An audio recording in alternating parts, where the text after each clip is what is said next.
Olá, esse é o REDECADA, um programa da Sociedade Brasileira de Cefaleia. Estamos aqui com o Dr. Alexandre Calpe, que é neurologista, doutor pela Unifesp, médico e pesquisador do Albert Einstein, e ele falou no congresso sobre vasoconstrição cerebral reversível, que é uma doença rara, e eu queria saber quais são os principais sintomas dessa doença e como que a gente pode diferenciar ela de outras doenças.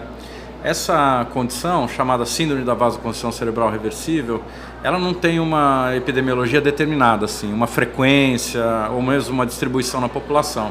Isso é um diagnóstico feito no hospital, né? Então dificilmente um paciente chega sem ter exames e esse diagnóstico. A gente vai fazer o diagnóstico, mas a característica principal dessa condição é o paciente que tem uma cefaleia que a gente chama de cefaleia entrovoada.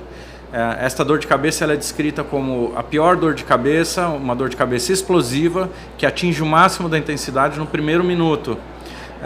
E normalmente essa é uma dor de cabeça recorrente, que vai durar algumas semanas, e essa dor de cabeça é um pouco mais comum nas mulheres e normalmente ela tem a presença de alguns gatilhos que são facilitadores da dor. O mais comum é o uso de antidepressivos, atividade física, a atividade sexual, notadamente o orgasmo, o uso de algumas substâncias ilícitas, cocaína, por exemplo. E o que acontece quando o indivíduo tem essa cefaleia explosiva? Ela desenvolve um espasmo nas artérias do cérebro. Então, um espasmo que pode durar até 12 semanas. E neste período, normalmente, o paciente vai ter dor. E, curiosamente, no início, pode não aparecer nos exames de imagem.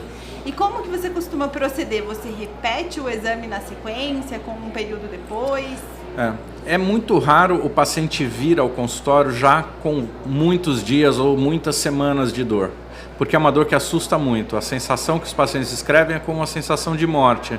Então, normalmente esse paciente entra pelo pronto-socorro, pronto atendimento e acaba sendo investigado. Mas se a investigação é completamente normal do ponto de vista de imagem, você fez uma angiotomografia ou uma angiorressonância e não mostrou espasmo das artérias, mas tem todas as características da dor, e mais importante, a dor persiste, porque essa dor ela é uma dor que vai estar presente pelo menos por 4 semanas diante dos mesmos estímulos, seja o ato sexual, seja o esforço físico. Então a dor persistir é um fator importante para a gente dor persistir é um fator importante para a gente investigar, mas eventualmente em alguns casos a gente vai tratar como. Apesar de ser uma situação bastante assustadora, ela é benigna para a grande maioria dos pacientes.